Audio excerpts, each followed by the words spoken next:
नमस्कार। आज हम सब मिलकर एक बहुत ही खूबसूरत सफर पर निकलने वाले हैं और हमारा विषय है एक ऐसा शीर्षक जो अपने आप में ही एक कविता है, सर्वम चारुतरम वसंते। तो चलिए पता लगाते हैं कि इसका मतलब क्या है और आखिर इसमें ऐसा क्या खास है। एक सवाल है जो शायद हम सबके मन में कभी ना कभी तो आता ही है कि आखिर वसंत को सबसे सुंदर मौसम क्या चीज बनाती है। मतलब ऐसा क्या है इस मौसम में? क्या बस वो खिलते हुए फूल हैं या फिर बात कुछ और गहरी है? चलिए आज इसी की जड़ तक पहुंचने की कोशिश करते हैं। देखिए, सदियों से दुनिया भर के कवियों ने इस सवाल का जवाब देने की कोशिश की है, अपनी कविताओं में वसंत की सुंदरता को बांधने की कोशिश की है। और आज हम एक ऐसे ही सबसे प्रसिद्ध प्रयासों में से एक को देखने जा रहे हैं। एक ऐसी शानदार रचना जो सीधे संस्कृत साहित्य के केंद्र से हमारे पास आई है। तो भाई, इस खूबसूरत कविता के पीछे आखिर है कौन? चलिए सबसे पहले मिलते हैं उस महान कवि से जिन्होंने ये पंक्तियां लिखी हैं। जी हाँ, हम बात कर रहे हैं महाकवि कालिदास की, जिन्हें भारत का शेक्सपियर भी कहा जाता है। और सोचिए, ये कोई छोटी मोटी उपाधि नहीं है। उनकी कलम में वो जादू था कि उनकी लिखी बातें आज सदियों बाद भी सीधे दिलों में उतर जाती हैं। उनकी प्रतिभा का अंदाजा इसी बात से लगाया जा सकता है कि उन्होंने एक तरफ रघुवंशम और कुमार संभवम जैसे महाकाव्य लिखे, तो दूसरी तरफ अभिज्ञान शाकुंतलम जैसे नाटक जो आज पूरी दुनिया में जाने जाते हैं। उनकी हर एक रचना अपने आप में एक मास्टरपीस है। और आज हम जिस कविता की बात करने वाले हैं वो उनके एक अद्भुत ग्रंथ ऋतु संहारम का एक हिस्सा है। इस किताब की खासियत ये है कि इसमें उन्होंने भारत के सभी 6 मौसमों का इतना जीवंत वर्णन किया है कि पढ़ते पढ़ते ऐसा लगता है मानो हम खुद उस मौसम को जी रहे हों। और ये देखिए, ये रहा हमारा मूल स्रोत। ये वही क्लासिक संस्कृत श्लोक है जिसे हम आज समझने जा रहे हैं, बिल्कुल सीधे एक टेक्स्ट बुक से। इससे अच्छा और क्या हो सकता है कि हम सीधे कवि के शब्दों से ही इस अनुभव को समझें। तो कविता की जो पहली पंक्ति है वही इसका शीर्षक भी है, और सच कहूं तो सब कुछ कह देती है। सर्वम चारुतरम वसंते। इसका मतलब है वसंत में सब कुछ और भी ज्यादा सुंदर हो जाता है। अब सुनने में तो ये बड़ी सीधी सी बात लगती है ना, लेकिन इसके पीछे जो एहसास है वो बहुत गहरा है। तो सवाल ये उठता है कि कालिदास के अनुसार वसंत में ऐसा क्या जादू होता है। चलिए कविता में आगे बढ़ते हैं और सबसे पहले ये देखते हैं कि ये मौसम हमारी प्रकृति को, हमारे आसपास की दुनिया को कैसे बदल देता है। कविता की शुरुआत होती है इन 2 शब्दों से, ध्रुमः सपुष्पाः, सलिलम सपद्मम। लेकिन ये सिर्फ शब्द नहीं है, ये तो एक पूरी तस्वीर है जिसे कवि हमारी आंखों के सामने रख रहे हैं। इसका मतलब बहुत सीधा है, पेड़ फूलों से भरे हुए हैं और पानी कमलों से। जरा सोचिए, कालिदास ने सिर्फ 2 छोटे छोटे वाक्यों में ही पूरे मंजर को जैसे जिंदा कर दिया है। चलिए पहले शब्द को थोड़ा और समझते हैं। द्रुमः, इसका मतलब होता है पेड़।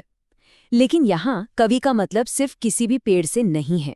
वो हमें ऐसे पेड़ दिखा रहे हैं जो फूलों से लदे हुए हैं, जिनकी हर डाल पर बहार आई हुई है, जैसे वो कोई त्योहार मना रहे हों। और ठीक इसी तरह दूसरा शब्द है सलिलम, जिसका मतलब है पानी या जल। पर यह भी कोई साधारण पानी नहीं है। ये वो पानी है, वो तालाब है जो खिले हुए कमलों से सजा हुआ है। ऐसा लगता है जैसे पानी ने खुद ही अपना श्रृंगार कर लिया हो। ये प्रकृति के फिर से जागने का कितना खूबसूरत इशारा है। कविता अब आगे बढ़ती है और अब बात सिर्फ देखने की नहीं रह जाती। अब कालिदास हमारी दूसरी इंद्रियों को भी जगाते हैं, जैसे हमारी सूंघने की शक्ति।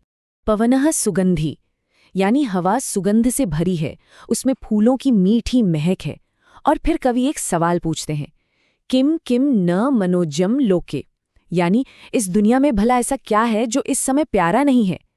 ये एक ऐसा सवाल है जिसका जवाब हमें खुद ही मिल जाता है ना, कि कुछ भी नहीं, सब कुछ ही तो सुंदर है। तो ये तो बात हुई प्रकृति की, पेड़ों की, फूलों की, हवा की। लेकिन कालिदास की कविता यहीं खत्म नहीं होती। वो इससे एक कदम आगे जाते हैं और हमें ये दिखाते हैं कि वसंत का मौसम सिर्फ बाहर की दुनिया को नहीं, बल्कि हमारे अंदर के मन को, हमारे हृदय को कैसे प्रभावित करता है। अब इन पंक्तियों को देखिए।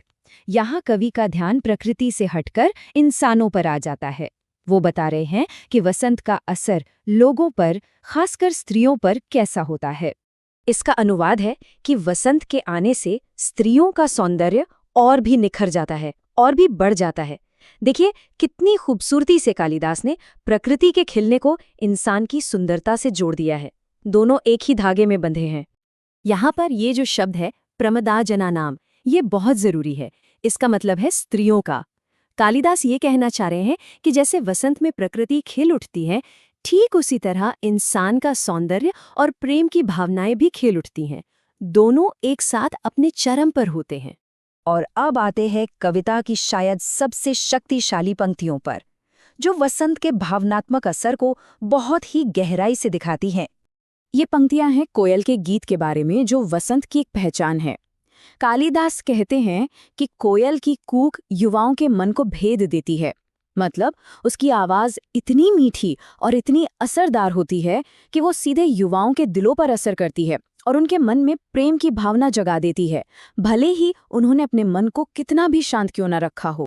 तो चलिए अब इस पूरी कविता का सार समझते हैं।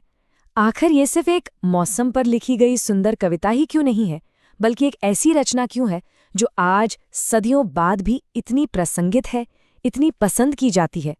इस कविता का जो मुख्य संदेश है वो ये है कि वसंत की असली खूबसूरती सिर्फ खिलते हुए फूलों या महकती हवा में नहीं है।